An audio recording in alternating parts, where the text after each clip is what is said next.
I think that's what Shahnaz became. She became this conduit to kind of express all of high society things that the press could not otherwise mention. So there were lots of things happening with businessmen and politicians that the press, which is quite conservative, would never have spoken about. But Shahnaz became a way of saying all of these things. Even if there was nothing in the news about the case or anything, there was always a photo of Shahnaz. And I think that is what really struck me. And there were several newspapers, by the way, which the court had actually said that, why are you covering her like this?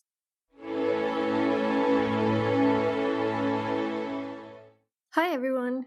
You're listening to the Southasia Review of Books podcast from Himal Southasian, where we speak to celebrated authors and emerging literary voices from across South Asia.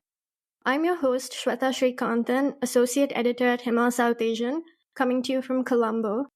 And my guests today are the journalists Saba Imtiaz and Tooba Masood-Khan, joining us to talk about their new book, Society Girl, A Tale of Sex, Lies, and Scandal.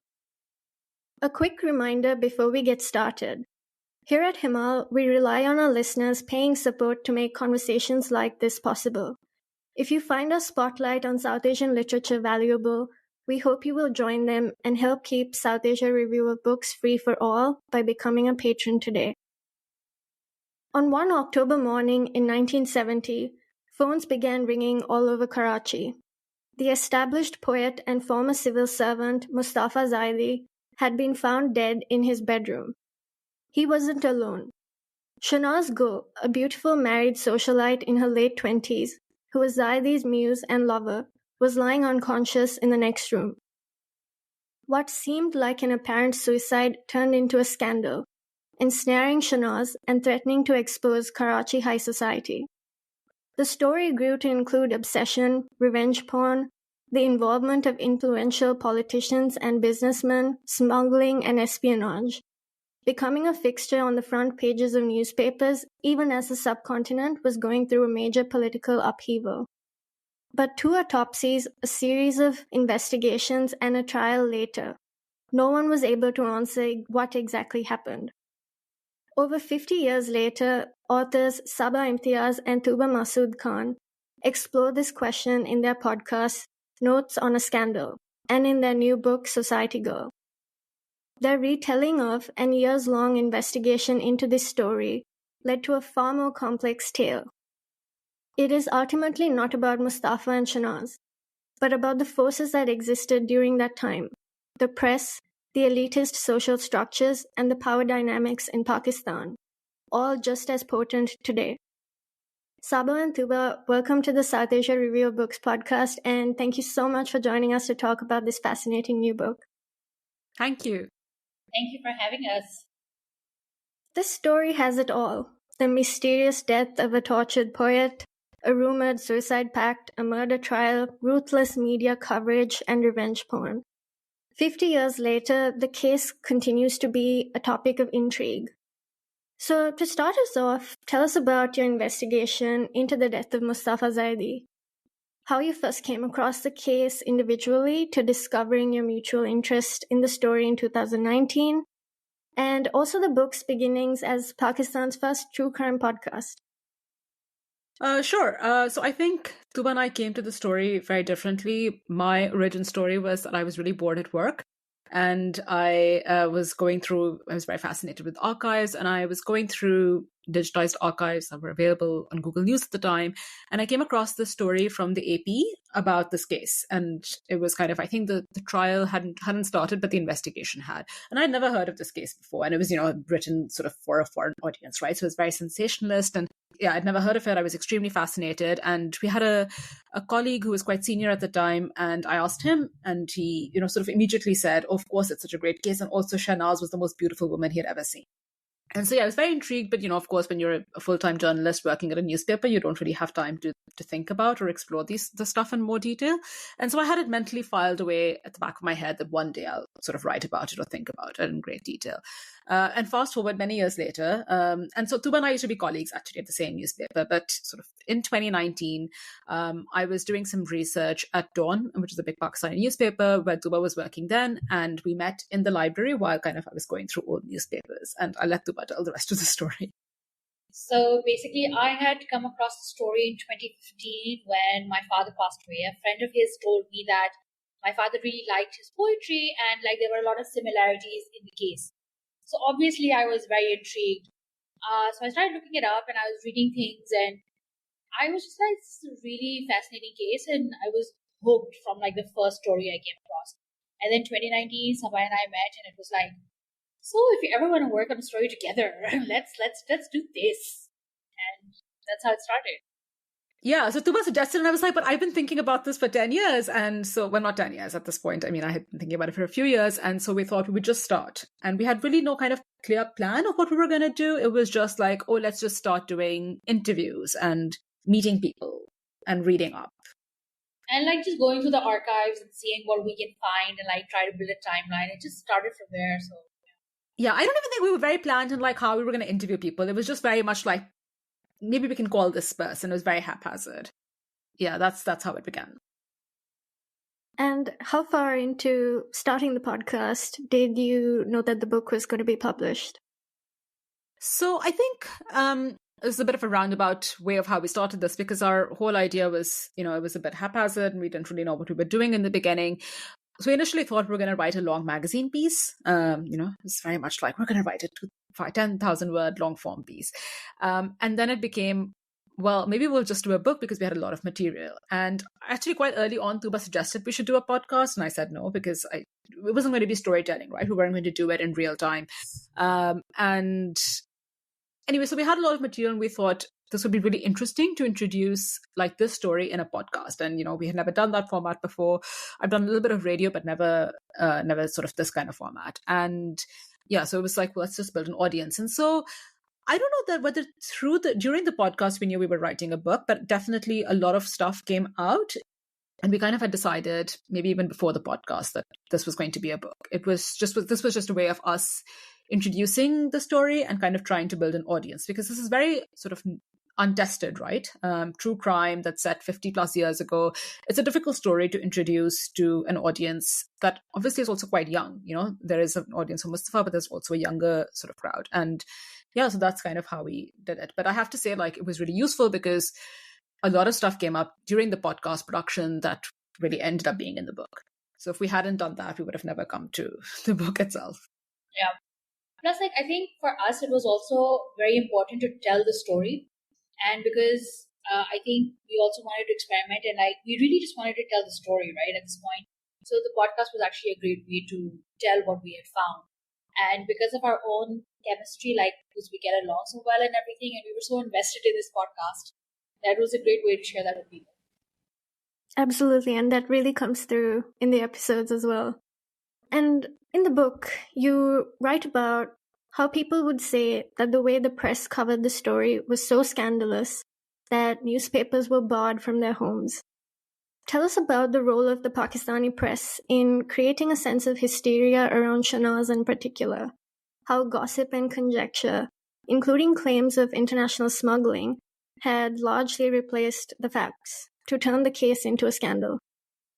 I think it was really startling to actually see. When people would tell us this thing in interviews, actually, I think a lot of people told us this during interviews that, they were young at the time, but that the newspaper was banned from their house. And it seems like a really extreme measure to take because, it's a very kind of, especially in a upper middle class 1970s household, like the newspaper was a very important thing, right? Like your father read it in the morning and then your mother read it and the kids were meant to read it and tell their father afterwards what they had read.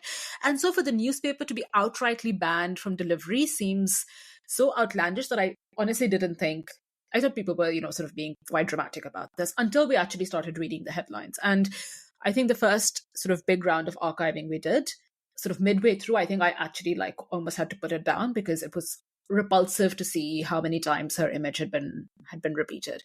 It's even after all this time, I can't actually tell whether it was deliberate or whether it's more indicative of what the attitude was, I guess, in Pakistan at the time, especially in West Pakistan. I want to make this distinction very clear, that this is very much a West Pakistan, which is now Pakistan proper, and not Pakistan at the time, which was East and West, which is now Bangladesh. And so absolutely, I think, they were just driven by this idea. It was a big story. It had everything going for it. Mustafa was a well-known person. outside of being a poet because he had been a very prominent civil servant.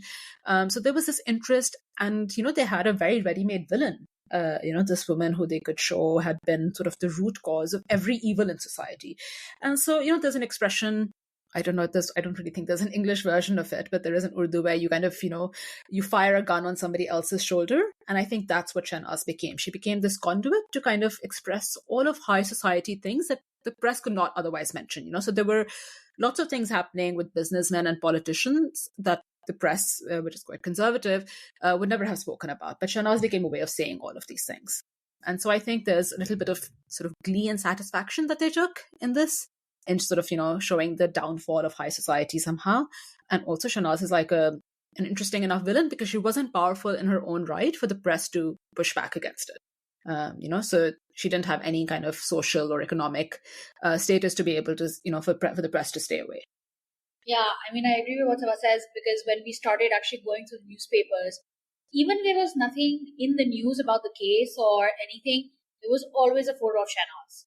And I think that is what really struck me. And there were several newspapers, by the way, which the court had actually said that, why are you covering her like this?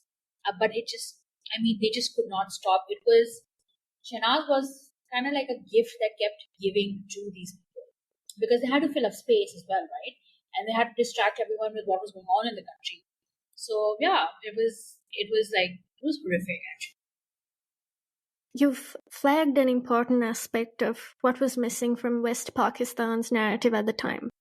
Tell us about the interest around Mustafa's death versus the major political events of the time, including what the people of East Pakistan, who were facing a horrific tragedy and humanitarian crisis, were going through at the time, and the genocide of the Bengali population and the state's repressive actions during the Civil War. I mean, I think the most stark example of this is that, of course, before the election of 1970 is Cyclone Bhola takes place on the coast of East Pakistan. And very sort of immediately you can see in West Pakistani newspapers how little coverage it gets versus Shahnaz. And, there are many sort of front pages that we've seen which are almost a side-by-side, like a starving naked child and a big photo of Shahnaz, almost as if these two stories are of equal importance. And even the humanitarian crisis is really kind of covered through the state's narrative. It's not a humanitarian crisis. It's what the state is supposedly doing to help the people, right? So a lot of it is like, well, Yaya's going to visit, or this much aid has been given, and all these misconceptions about aid not being delivered aren't true. So it's not, this is a crisis in and of itself. It's a crisis that, like, look at the benevolent West Pakistanis helping the East, right? But also the story gets very little coverage compared to Shahnaz. And then, of course, the election of 1970 happens. The election is delayed because of the cyclone. So then the election starts, and of course, the election takes over most of the coverage. But still, Shahnaz is very important. So even during the election, they cover this. And then, of course, because we track this case through 1971, again, the Civil War is seen through the lens of the state. There's very little independent actually, there's no independent coverage of what is happening in East Pakistan, at least in any of the newspapers that we have seen. And it's all very much, this is, Indian aggression, Bangladeshi rebels, the state is, trying so hard, etc. And almost the state of disbelief, which is really mirrored if you talk to people who are alive at that time and who have memories of this, very much mirrored in the population itself, who actually did not believe how bad things were because they just had no idea. And of course, it's a great indictment as well of society at the time, is that they didn't question this, right? That there's sort of, no great... I mean, I think it would be a bit different now, maybe. Actually, I don't know if it would be different now, because I think just generally people are are able to believe this kind of narrative. But yeah, there's this sort of very little questioning of what is going on. And that's mirrored in people's reflections of that time as well, in which India is obviously very much the enemy and, the aggressor in this situation, and everything is misunderstood, and, we're just trying to do the right thing. And almost until the end, there's no real recognition that, like, this is unwinnable.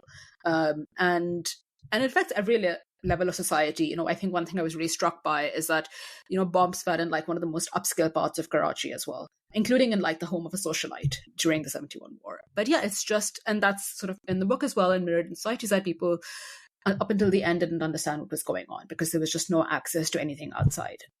The BBC was demonized, and it's really surreal, I have to say. And it's interesting because I always think that, like, it's really reflected as well because people have such a sense of defensiveness about 71 and how they talk about it. It's very much the fall of Dhaka, not, as if like this is, it's always seen in terms of a loss, not in terms of what was actually happening in the East, right? So even the terms that are used are really, we lost something, not, something fell versus something became an independent state. I think the one thing that really stood out for me as well was just how, I mean, when you read the papers from the 70s, and like 70, 71, even 72, it was not like something had happened because Shahnaz was still everywhere, right?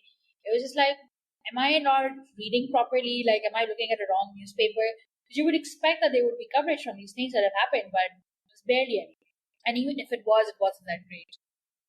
But actually, no, I have to say that after 71, like after the war ends, there's almost an immediate shift in criticizing the army, which happens and then there's like kind of an explosion of stories about Yahya and like women. And it's so instantaneous that you're like, like you didn't. So it's almost like nobody knew this stuff until like December 1971, and then suddenly it switched. And then like, the Star, which was this kind of tabloidy evening newspaper, publishes tons of stories about Yahya every day, and Yahya's women, and sort of the allegations against military officers about like their conduct during the war and affairs. And so but it's a reflection of the mood, because actually at that point, like the mood in the country was very kind of against what the military's conduct was, and how could they have lost East Pakistan. There was also that 3-page spread on Noor Jahan's divorce, remember, Saba? But that's before the war. That's before, but I mean, still, like it kind of showed you like what the Pakistani press really did think of women at that time. 3-page spread on someone's divorce. And did that shift have anything to do with the restrictions on the press being lifted before the general election, or was that before? No, so the general election happens in December 1970. So there's no real coverage of Yahya or anything until late December 71, until after the war. So I think it's just obviously the regime has fallen. There is a mood in the country that wants to hear criticism of the army. I mean, it still is a military rule, because when Bhutto gets power, he's like the head. Yeah, it's this weird role that he gets, and then later on transitions to being a democratic government. So no, I don't know that. I actually don't know for a fact whether there were any restrictions that were lifted, but I think it's just a reflection of the mood in the country, which goes on to show that when you do want to do it, you can. I would like to add, like for some major newspapers, either the editor or the CEO or whoever was managing at that time, they were part of the government. So there had been editors like Ataf Hussain, who had been part of the Ayub Khan government, then Mahmood Harun, Yusuf Harun, they'd all been a part of the government. So obviously there was a certain line that everyone followed. Saba, I want to go back to something you said earlier. You said Shahnaz became the most convenient person to label as a villain. She was a ready-made villain. She had been reduced to a stereotype of a femme fatale, an image men had created of her, and she became the subject of all the cliches about the threats of a liberated Pakistani woman.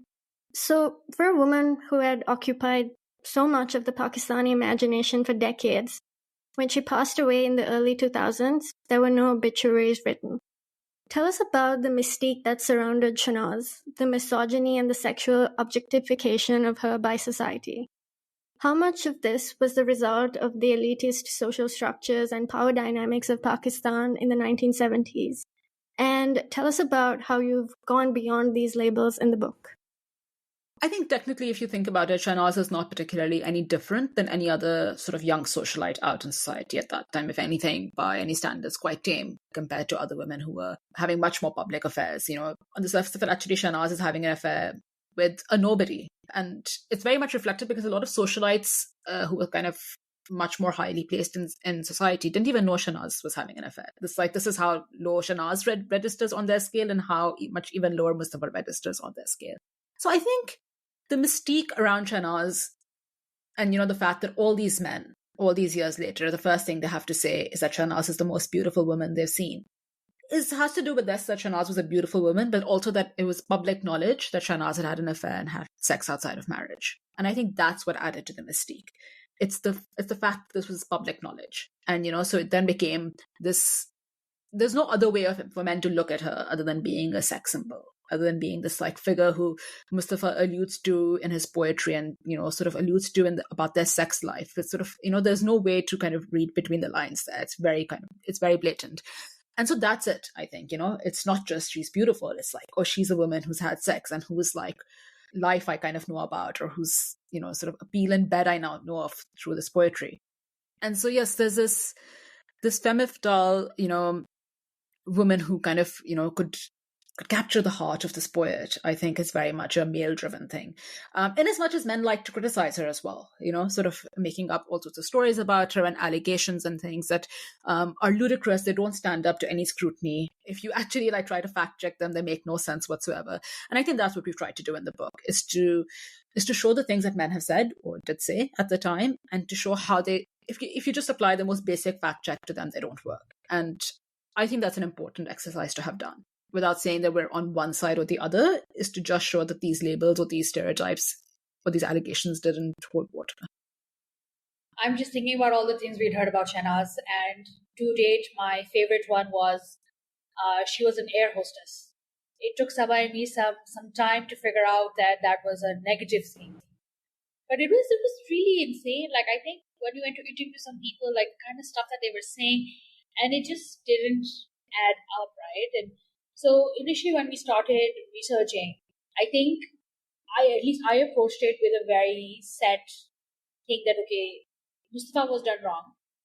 He's the one who's dead. And, suicide pact thing. But as we got to learn more about the characters, I think I had to put my own bias aside, which is very difficult. And see that, actually, Shahnaz had been wrong, like the kind of stuff people had been saying about her. The smuggling thing, I think, was also one of the funnest things that we had to fact check. And when we were going through the archives, because it just made no sense. Before we welcome Saba and Tooba to present a short reading from Society Girl, I'd like to take a moment to invite our listeners to check out Himal's Patron program, where you can pay to support our mission to give South Asian literature the spotlight it deserves. To make conversations like this possible, we need the support of our listeners like you. Southasia Review of Books is now a bi-weekly podcast and a monthly newsletter that threads together our latest reviews, literary interviews, and publishing news. You'll find a special reading list curated by Saba and Tooba in this month's edition. So do sign up for the newsletter to keep up with our latest reviews, podcasts, and more. And while you're at it, please do also check out Himal's State of South Asia podcast, featuring conversations on pressing social and political issues across South Asia. Now, Saba and Tooba, over to you to read an excerpt from Society Girl. It had been nearly a month since Mustafa had passed away. On the night before the exhumation, it was eerily quiet in Khorasan Bagh. The graveyard, even 50 years after Mustafa's death, feels like a disquietingly strange place, with its mazes of graves adjoining each other, private family compounds, a suburb of the dead. Spending the night in a graveyard in Karachi requires nerves of steel. Armed with sticks and guns, police officers were deputed at the site. They nodded off as the night wore on. It was time for Constable Sher Mohammed to stand guard. Suddenly, he felt a sense of unnatural fear. There was something eerie in the graveyard. His body seized up. He felt something emerging out of a grave. He looked closely. It was a human-looking apparition dressed in a white shroud. The panicked officer attempted to point his rifle at it, but the ghostly apparition raised its voice and loudly uttered something undecipherable. The apparition gestured to Sher Mohammed to move aside, at which he screamed, piercing the stillness around him. Sher Mohammed passed out and collapsed to the ground. The other officers woke up to the soundless scream, startled and confused. At first they couldn't understand what had happened. When they finally managed to gather their wits, they heard someone moaning. When they got closer, they found the source of the noise. To their surprise, it was their colleague, Sher Mohammed, lying unconscious and foaming at the mouth. The men felt a sense of danger fanned out around Mustafa's grave. When they finally determined that they were alone, they turned their attention to their colleague and had him sent to the hospital for first aid. After gaining consciousness, a short while later, Sher Muhammad recounted the incident to his colleagues, and as he reached the end, the part where he collapsed, he passed out again. The account of the ghostly visit and the screaming, fainting constable was published with varying details on the front pages of Mashriq and Hurriyat, two Urdu newspapers that had kept an unrelenting pace of stories about Shahnaz and Mustafa. Hurriyat ran a photo of Sher Muhammad lying in bed with a decidedly confused expression, along with the news that he had been discharged from the hospital but was still spooked by the ordeal. The sense of paranoia had permeated Karachi, all the way down to the police officer standing guard by Mustafa's grave. Whether Sher Muhammad really saw a ghostly image emerge from the grave in a dark graveyard, dreamt it up, didn't matter. It was yet another addition to the series of strange and disconcerting events around the death of Mustafa Zaidi. A police source denied the story to the morning news, saying that no constable with that name was at the graveyard. The paper reported that the source saying that the man who was reported to have seen a ghost was actually a constable at police headquarters who was running a high temperature and had got delirious. As a result, he started muttering unintelligible and disjointed words, to which was added a bit of fantasy's flight, and his whole thing was woven into a news report by some smart reporter. So this excerpt is about Mustafa Zaidi's exhumation. So his body was exhumed by court order. And yeah, there's the lead up to this exhumation sort of takes up many, many days of newspaper coverage, including this incredibly fascinating story about the cop who gets unconscious at the grave. It's one of my favorite parts of the book as well, because it's just so dramatic when you imagine it, right? It's like, oh. And also given all the ghostly interventions, I'm sure it happened. Thank you for that reading, Tooba. So, Mustafa's mental health was something he talked about, but it was often in the background, even if it seemed at odds with his apparent success and functional home life. For Mustafa's friends and family, the mention of death was seen as a joke or maybe even poetic license. He fit into a stereotype of a melancholic, tortured poet. On the flip side, even 50 years after Mustafa's death, his peers continue to describe Shahnaz disparagingly. Their version of what happened to Mustafa had become the de facto narrative, one that conveniently makes allowances for his behavior, from stalking, emotional blackmail, not taking no for an answer. Tell us about how you've unpacked these important aspects of mental health, consent, and discussions around Shahnaz as a victim of crime, a target of revenge porn by Mustafa. So for the mental health thing, I think it was very clear from the beginning that he did have some mental health issues. We spoke to an expert in Karachi, and we'd been really looking into it, and I think just the fact that it was disregarded so much is what also got our interest, because it wasn't just that he tried to kill himself once. It was a repeated thing, and even in one of the interviews where I said that he just did it to get some attention from his friends and family, so they didn't really put any value in it. But when we spoke to when we spoke to Dr. Musa, he said some really interesting things, and that really got us thinking. We even went to a mental health expert at the time, and I think because there is more awareness in society now, it had become something that we were very careful, and we knew we had to deal with it in a very sensitive manner. Does that make sense? Yeah, I think just to add on to that, there's obviously the understanding of mental health was very different in the 1950s and 1960s and 70s. But more than that, I think when people say, oh, well, it was a call for attention, or it was a joke or poetic license, they're kind of disregarding the reasons behind that, right? Like, if it is a call for attention, why is there a call for attention? If somebody has, attempted suicide several times, why is that? And then I think the underlying cause was kind of always sort of disregarded or downplayed almost. And because, again, people didn't have that kind of understanding at that time. And you can't really fault them for that, because that is the way society was, and very much poetic license, because people sort of the way, that's part of the mystique and aura of writers and poets at that time. That's how it was built up. And especially also with Shahnaz, I think the same thing is that for us reading the story or coming across it 50 years later, we're looking at it a very different lens because we have a lot more language and understanding now of what consent is and what a relationship, an equal relationship between a man and a woman is.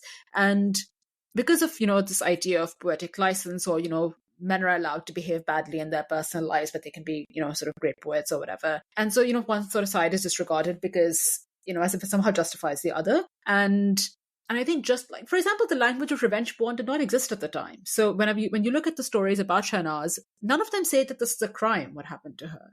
As it's sort of presented as if they were in a consensual relationship where she took these photos by consent. And so as a result, whatever's happened is kind of, nobody says this, but, she had it coming to her because then she shouldn't have posed for the photos, right? So no way is it ever treated as a crime in any of the stories. And that language is not the language we know today, because we know today for a fact that this is a crime. Our understanding of how relationships is very different. And it's very much, I think, a product of that time versus what it is now. So I think for us, even being able to say the words revenge porn it's very clear to us, right? If you wrote the story in 2024, that's what you would call it. But in 1970, this language neither existed nor did this concept exist. And I think even now, of course, the underlying thing is still the same. Is very much women are always blamed. Well, like, you were in a relationship and you must have, it's always, the onus is always on the woman for having somehow allowed herself to be implicated in this crime, versus never on the perpetrator, who is the man. So for us, I think it was very apparent. I don't know that we necessarily thought, we're going to re-explore the story with the feminist lens, which I think a lot of sort of tellings of stories are doing now. I don't know that that was a conscious decision. I think very much we looked at this and it looked like a crime, and there was nothing in our investigation to show that it wasn't anything else. And what's interesting to me is that in no way is even when Mustafa is sort of doing this, is that it's described as anything other than like an act of revenge, So not in sort of no way is this like a loving thing that he is doing. It's very much like, no way is it described as a loving thing he's doing.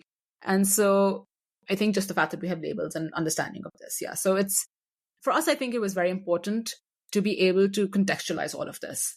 Especially I think with mental health, some of the language, of course, used at the time. And then, it's also really dismissive and sad because afterwards, after his death, it becomes very much, it also limits the scope of investigation because the police, for example, when they come to the scene are like, well, okay, there's a history of suicide and this looks like a suicide, so it must be a suicide, right? And so that also limits the way that the police looked at it or people looked at it because, a history of something must add up to the other. So in any way, it's a disservice to look at things through such a small lens.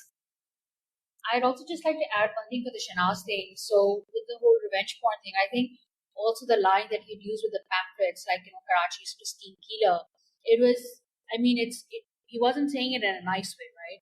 So that also added to the whole revenge porn thing because he's making her look like someone. And the pristine keeler case is pretty fresh in people's minds over here. Absolutely. And I think that brings up an important discussion on the artist versus the art, right? So Mustafa's poetry is still sung by some of the most famous musicians of South Asia, and his verses are recited by many, and some even without knowing they're reciting his work. So tell us about Mustafa's legacy as one of Pakistan's most promising poets, who had published 6 collections of poetry and had a 7th underway. And also about working with Saadia Khatri to translate his poetry for this book. So I actually, had a very limited understanding of Mustafa's poetry when we started. And I also, much like Tooba, had only ever heard this one very famous sort of rendition of Mustafa's work, which is by Musarat Nazir. And that was the only sort of Mustafa poem I had ever really come across.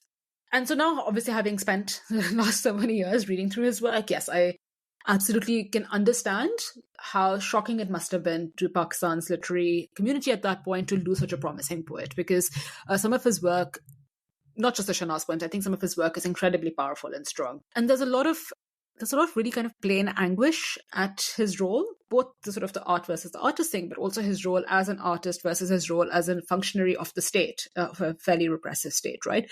And sort of the struggle that he has between all of these levels of his personality. But no, his use of phrase, sort of his use of language, I don't want to sort of go into poetic cliches, but he's an incredibly powerful poet. And also it was very striking to me how popular he still is. I also had not anticipated this because while I'm familiar with Urdu poetry, it's not something I work with every day. And so I think to me, just being able to see like how many people are like true fanboys and fangirls of Mustafa's work, and especially amongst the younger generation, I think that like is very, very surprising to me, but also makes total sense because he's really a poet for like, I don't know, in Pakistan, we have this like gham ar term, which is, sort of this term to describe like what happens sort of postman night when you're like lonely and sad. It's a bit more complex than that, but I think he's truly a poet for that time. And so it's I mean, you could read it today and it has very contemporary sort of messages and themes. And working with Sadia, it was an incredible experience, I think, because Sadia brings a very fresh perspective to the poetry.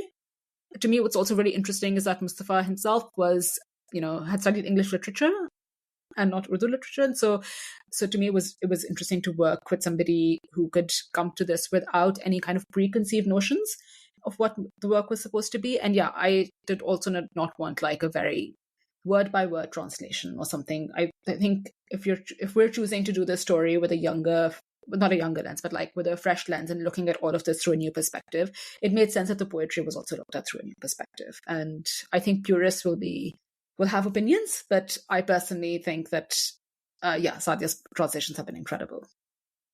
I think people are going to have opinions anyways about this. There's nothing we can do about it. But yeah, Sadia's translations are fantastic. And I mean, I love the fact that anytime someone finds out we are writing, or like we were writing on Mustafa Zaidi, we were researching, one or two shares would just pop out. And I'd be like, yes, we know Mustafa Zaidi, yes. So yeah, that's when I actually realized that he was very popular. My in-laws, like my husband's uncle, every time he sees me now, he will recite a share. And you note that there is a reckoning due for the way Mustafa was treated by the Pakistani government. He was dismissed on unclear charges. His name was never cleared in the court of public opinion, forcing him to stay in Pakistan away from his family who were in Germany. And he had already at that point been dismissed from government service. Tell us why it's important for the state to make public the investigation into his death. I mean, for all of the reasons you've just said, it's a disservice for somebody to have passed away under this cloud of suspicion, right? And that was never cleared. What were the exact allegations? What was the investigation? None of that has ever been made public. And because he died under this cloud of suspicion, of course, people will come up with all sorts of theories and, accusations. And again, Mustafa very much believed he was the victim of a conspiracy. And, that has never been properly investigated. And in so many ways, the lives of so many of these civil servants was destroyed by the allegations. Only a very few of them were able to come back into service after clearing their names. And that cloud never really goes away. And at that, I think it's also pretty much a product of that time, because in 1970, one of the allegations apparently is bribery. It was considered an extremely outrageous thing to be accused of being corrupt and of taking a bribe, right? So, if this was to happen now, everyone would be like, civil servant being bribed, like, well done. You often see like civil servants complaining on Twitter now that they don't get paid enough. And what other choices do they have in life? And I think that's what makes it egregious. And of course, all of the things afterwards, the travel ban, having the threat of his property being taken away from him. I mean, it's a disservice either way, but it's very important, I think, if Pakistan claims, and often, he is a recognized poet. The state television will post about him when his death anniversary happens. Why not come out publicly with the investigation? But I think it's just not in the nature of Pakistan to do so. So there are many more sort of extremely important investigations that have never come to light. So this is probably very, very low on the scale of things that should come out. But I think it's a disservice, and I think it would help so many of us understand what the allegations were and what exactly happened during this investigation and why he was allowed to die under this sort of cloud of suspicion. Yeah, I obviously agree with what Saba says. But I think the one thing we really saw while researching is how they kind of just erased Mustafa as well. For example, like a lot of people also don't, sure, his friends wanted to talk about it, but just getting the case filed, it took us so long. And also because of this suspicion around him, I think in right after his death, one of the editors of a journal who he had written a lot for actually asked Radio Pakistan, the state radio broadcaster, to air something about his death, and they refused to do so. And, again, I I'm reading this from recollections, and there are no Radio Pakistan archives available for me to be able to fact check this, but just to say that it was kind of indicative of like what was happening, and because of the suspicion, it impacted the way that his death was also treated by the state. I mean, I think they also created this thing that, as a poet, he's still recognizable, but as a civil servant, he kind of just didn't exist anymore. If we look at the most popular podcasts or the most watched documentaries, films, and TV shows today, a lot of them are about murder and cases of unsolved deaths. Over the past few years, true crime has also become a global obsession. But is true crime content and its tendency to sensationalize murders and deaths harmful? Or does the genre add nuance and shine a light on the flaws of the criminal justice system, as you've just pointed out?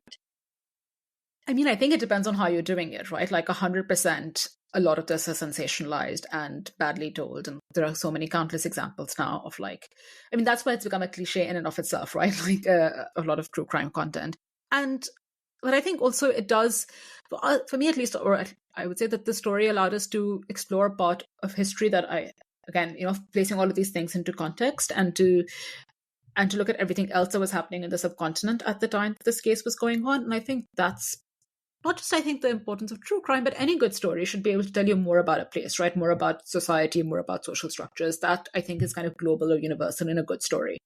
And of course, yes, badly told, but then badly told, any story can be sensationalist or, lead to or have bad consequences. So yes, and I think people have always been fascinated with this. I certainly don't know that this is a new phenomenon. Of course, now there's so much more of it, and it's much more easily accessible because now it's in a podcast, and now it's in books and documentaries on television, and so there's true crime kind of anywhere for people to access. But that's not to say that this wasn't around before. People didn't have the same kind of glee and fascination. I can now accurately at least say that at least in the year 1970, people were very obsessed with true crime.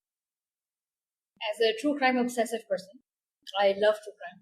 It started with Serial, and I think the last really good true crime podcast I heard was Sweet Bobby, where I was hooked because I heard it during, I think, COVID or right after COVID, and I was out for a walk and I did not come home till I heard the whole season. So yeah, I think it's all about how you tell the story, and I think Saba and I have been very conscious, very careful about how we've been telling the story, because it wasn't just the historical aspect, it was also the story about these two people, where we do acknowledge that at the end of the day, like, it's only them, like, it's only Shahnaz and Mustafa who were there in that room, right?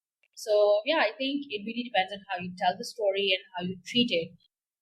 It had quite like taken over our lives, I think, where we were going over timelines and just going over theories, and I'm pretty sure that we drove people mad. Because every time Saba would come up with a theory, I would come up with a loophole in the theory, and then she would do the same to me. So yeah. It's been a long time. That's just Yeah. And have you come across any adaptations of the story of Mustafa's death and the surrounding scandal in fiction or in film? Ooh, that's a good question. I know. Okay, I can't actually say one thing that is. I'm sure that there are levels or whatever, or shades of it in some stories. I mean, technically, if you think about it, the very crux of the story is not particularly. It's quite common, I suppose. A relationship between two people and one person ends up dead. I mean, usually it has kind of a very clear, open. It's like usually it's more open and shut than this case. So I'm sure if it exists, I don't know that it exists in the form of like absolutely Mustafa and Shahnaz's story. There were, I think, in the initial years, a lot of people did try to sort of or announce that they were going to make a film or make adaptations, and Shahnaz's lawyers sent a lot of cease and desist notices to get it shut down.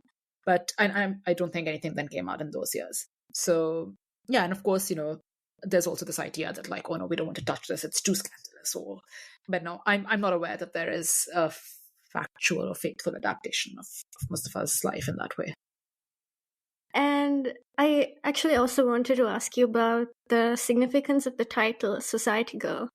Are there any links to the popular 1976 Pakistani drama film directed by Sangeeta under the same name? No, I actually haven't seen the film in a long time. I mean, since it's Society Girl, that film is very iconic in Pakistani film history. And I'm vaguely aware that it deals with society girls, but no, Society Girl is just this term that again was used for sort of female socialites and was sort of even quoted in newspapers and things. And I think what our book does is use that title but kind of play against it, because we're showing that actually it's just a label, and this person's character was much more complex than just like a society girl who was often seen at parties. So yeah, no, there's nothing else to it other than the fact that society girl is very much a cultural term of its time, which nobody uses it now, but it was very widely used back then. You talked about bouncing theories off each other as well. Even all these years later, you've talked about how people would ask to go off the record to share their theories of what had happened, whispering names of people as possible conspirators in the death of Mustafa. Of the many theories you've encountered in your research and interviews, which ones stand out to you? As the most plausible or the most bizarre? Let's say both. I think for me, it's the third man theory, that Shahnaz let someone in who suffocated or killed Mustafa and then she let them out. Because, and believe me, Saba and I went over for hours trying to figure out where this third man would leave from, what he could possibly do. But yeah, there was no. Yeah, I would say that the bizarre ones are where it's sort of, they sort of name really high powered figures as being responsible. And then also have like some kind of reason for why it could be the case. And so that again just really never holds up to scrutiny, because Mustafa was not in that position. He had already been dismissed from civil service. Nobody has anything to gain really from killing him or organizing this kind of high profile hit. And yeah, so I think that to me, it always just, I really wish somebody could back it up properly, but it just never gets through. So I guess that's the more sort of bizarre one. I guess the plausible ones, I mean, I guess the plausible one is in the book. So, but people tend to go very much into the bizarre category. I think people who I have to say, okay, let me just say this. I think people who were seriously involved or seriously committed kind of to this case have a much more nuanced and plausible understanding of what happened. And I think the bizarre stuff is often from people at the periphery or people who have no clue of the case and have just, that picked this up from reading the newspapers. And so, which makes sense. Also, just to take off from where Saba left off, the whole thing about all these big and important people being involved in the murder, I think it was very interesting for us because it took us a while to realize that Shahnaz was actually a minor socialite. She actually wasn't like main big high society socialite. She was very minor. So it didn't fit in that someone of that level would be helping her out. And some of the names people threw out, oh my God. Yes, but it's always so funny because like they would say like, well, but this has to be off the record. And then they would say the name of somebody who's been dead like 30 years. And you're like, who are you scared of? Like, I mean, I understand that you were scared then, but, and I understand people are scared now. But I mean, now if they're scared now of somebody who is currently in, who could be currently plausible. But when this, and so that I find really interesting is that this fear exists, but this fear is based on nothing at this point. Yeah. Super interesting. And how have perceptions around the case changed in the last 50 years, especially from younger generations? Well, I mean, I don't know about younger generations. I think a lot of people who now have come across the case from our podcast have learned a lot more because they, I think, go through the same thing. Like as you're describing, they hear about the case, they know very vaguely about Mustafa, then they ask their parents, and then, they've learned all these new things from the podcast. So I think younger people have a better understanding. How have perceptions changed? I would say that perceptions have gotten more sort of, as you were saying in the beginning, worse, like sort of, really into this like very set established narrative, but now with like additional 100%, sort of untruths added to it. It's become very much like a WhatsApp uncle telling you the story now. We have actually lots of WhatsApp uncles who tell us the story. So that's actually true. We have a WhatsApp uncle story. It's always like, let me tell you what happened. It's like, sure. All the time that we have invested in it was worth nothing. Yeah, so I would say that the narrative has gotten, yes, very sort of, Shahnaz is the root of all evil thing, and, Mustafa was innocent, etc. And there are limited new facts. It's a lot of gossip and sort of things that they have been repeating. And we saw this a lot during interviews. Is, you can tell that people have been repeating the story to themselves for so long that this is now their version of events. And so, the fact that some of the things are not factual or couldn't possibly be true don't seem to matter. And that's, obviously a product of age. And yeah, when you've told the story so many times, that's a narrative that's stuck in your head. I'm sure if you asked me in 50 years to tell you something that happened now, I would also come up with like some theory that was in my head and I've just been repeating for 50 years. So it's very understandable that that's the narrative. It has not gotten better. And I think that's why Society Girl is so important, because it not only adds so much nuance, but it brings all these facts to the front. You've taken what was a sensationalized story and shown that this is so much more than just a murder mystery. It's a social history of the 1970s Pakistan, and it's about the lives of two people who are ultimately victims of this era. So to wrap up our conversation, I'd love to get your reading recommendations for other must-read books on crime and mystery in Pakistan. Okay, so first off, I'm going to recommend The Sensational Life and Death of Qandil Baloch by Sana Meher, which is nonfiction and is, again, an incredible sort of retelling of the events leading up to Qandil Baloch's death, who was, a social media iconic figure in Pakistan who was killed. But I think, again, more than that, it's sort of a really riveting social history of women at a particular time in Pakistan and sort of all of the societal factors that lead up to Qandil Baloch's death. So I think it's more than just the story of her death. It's about contemporary Pakistan and perceptions. And I think just incredibly fascinating and well told. I'd like to recommend Tariq Ali's Banker for All Seasons. So it's a screenplay which came out as a book. And it is, again, one of the cases that I've been obsessed with. It's actually based on the BCCI case, which was this bank that Agha Hassan Abdi had set up. I have grown up listening to these stories about how he was so successful and this, that, and then the West brought him down, and there was money laundering, there was smuggling, there was funding terrorists, like you name it, and that case had it. So yeah, I think it's quite a read. I was in 8th grade when I read it, and I've been obsessed. The next book that I'd like to recommend is actually a translation. It's a translation of a book by Ibn Safi, who is one of Pakistan's most celebrated crime writers. And this translation is called The House of Fear, and it's done by Bilal Tanveer, who is an incredible writer and translator. And the Imran series, as it's called, is very fascinating in Urdu, but I think this translation kind of really brings a lot of the characters to life, and it's just very sparkling and fun. And I think a really good way to introduce people to something that's very iconic in Pakistan in Urdu literature, or Urdu crime literature. So I'm really glad that it exists in the world. I'd like to recommend Inspector Jamshed, which is by Ishtiyaq Ahmed. I grew up listening to these stories, which is maybe why I'm interested in true crime. It's about this guy who's a detective, and he gets with his kids and they solve all these cases together. It's a really fun read, and so I thought my mother made these stories up till she told me that, no, wait, this was a whole series, like it's written, and I was like, ugh. So yeah, it was really fun to listen to it as a child, and as an adult, I think it's a great read. And also I'd like to recommend Qatil Kaun, which is an Urdu nonfiction book by the journalist Suhail Varaich, which is an investigation into the death of Benazir Bhutto. And I just think it's a very methodical, well-told investigation, which really kind of looks at all of the again, sort of factors leading up to her assassination, but also understanding the motives and the real sort of links between all of the people who were involved in the assassination. And it's an incredibly dense read, but it's really, really fascinating. I'd like to recommend Omar Shahid Hamid's 2 books, actually, The Prisoner and The Party Worker. As a journalist who's working in Karachi, when I was reading that book, I was like, oh my God, this is that person, this is that person, this is that person, this is about him, this is about him. So obviously, like a nerd and weirdo, when I met him at KLF, I did ask him, is this about him?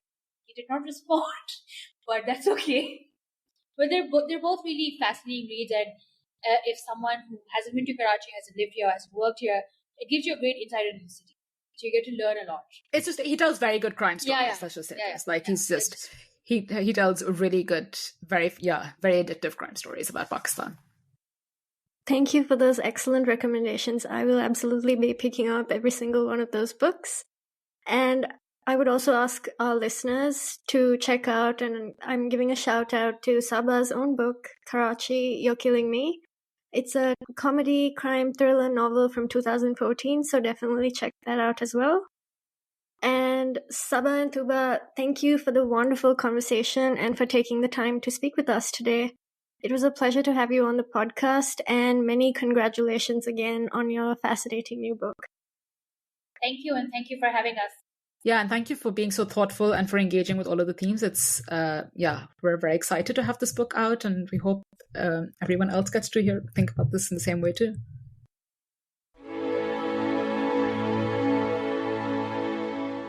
Thank you for listening to the Southasia Review of Books podcast from Himal Southasian.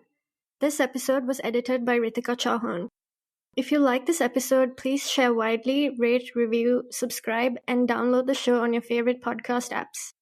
You can find Saba Imtiaz and Tooba Masood-Khan's reading list for the episode in this month's Southasia Review of Books newsletter.